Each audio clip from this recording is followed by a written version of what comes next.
Hello movie lovers, welcome back. ஃப்யூச்சரில் நம்மளுக்கும் ரோபோஸ்க்கும் வார் வந்துச்சுன்னா யார் ஜெயிப்பேன்னு நினைக்கிறீங்க? யார் ஜெயிப்பான்னு கமெண்டில் சொல்லுங்கள். சில வியூவர்ஸ் வந்து ஹியூமன்ஸ் ஜெயிப்பேன்னு சொல்லுவாங்க, சில வியூவர்ஸ் வந்து ரோபோஸ் ஜெயிப்பான்னு சொல்லுவாங்க. இந்த படத்தில் ஹியூமன்ஸ் வின் பண்ணிடுவாங்க.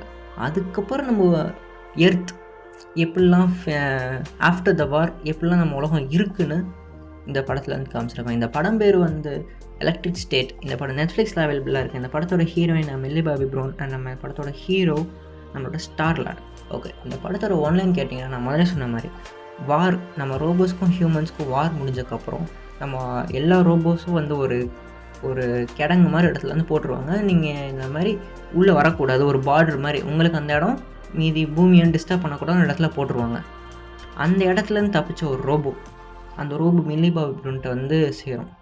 அந்த ரோபோ கிட்ட வந்து அவன் பேசும்போது தான் தெரிய வந்து அந்த ரோபோ வந்து அவன் தம்பியோட மெமரிஸ் அந்த ரோபோவில் வந்து இன்ஸ்டால் ஆகிருக்கும். என்னன்னு பார்த்தீங்கன்னா, அந்த தம்பி ஒரு ரொம்ப வருஷத்துக்கு முன்னாடி ஒரு கார் ஆக்சிடெண்ட்டில் இறந்த மாதிரி ரிப்போர்ட் பண்ணியிருப்பாங்க. ஆனால் அவன் இறந்துருக்க மாட்டான். இந்த வாரை ஜெயிக்கிறதுக்கு அந்த இருந்த சயின்டிஸ்ட்லாம் அவன் பாடியை கொண்டு போய் ரிசர்ச் பண்ணி தான் அந்த வாரை வின் பண்ணியிருப்பாங்க. இந்த விஷயம் மில்லி பாபி ப்ரௌனுக்கு தெரிஞ்சிடும்.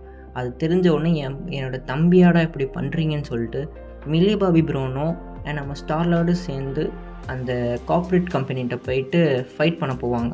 அதில் ஜெயித்தாங்களா இல்லையா, அதுக்கப்புறம் இந்த ரோபோஸ் எதுக்கான இந்த வார் பண்ணுச்சு, ஏன் இந்த வாரில் அவங்க தோற்றாங்க, அண்ட் அந்த வார் அவங்களுக்கும் ப்ளஸில் தான் முடிஞ்சிருக்கணும் அப்படின்னு நிறைய விஷயத்த இந்த படத்தில் டிஸ்கஸ் பண்ணியிருப்பாங்க. அண்ட் ஃப்யூச்சரில் நம்ம ஃபுல்லாகவே ஏஐயை பேஸ் பண்ணியிருக்கனால மனுஷங்க பேச மாட்டாமல் போயிடுவாங்க.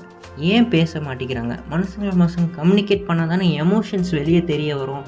அந்த மாதிரி எல்லா விஷயத்தையும் இந்த ஒரே படத்தில் வந்து சூப்பராகவே சொல்லியிருப்பாங்க. இந்த படம் நான் சொன்ன மாதிரி நெட்ஃப்ளிக்ஸில் அவைலபிளாக இருக்குது.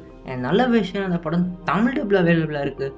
ஒரு வாட்டி செக் பண்ணி பாருங்கள். இந்த மாதிரி நல்ல நல்ல மூவி ரெக்கமெண்டேஷன் உங்களுக்கு வேணும், நம்ம சேனலை சப்ஸ்கிரைப் பண்ணுங்கள். அடுத்து ஒரு நல்ல ஒரு மூவி ரெக்கமெண்டேஷன் உங்களை வந்து சந்திக்கிறேன். Signing off guys.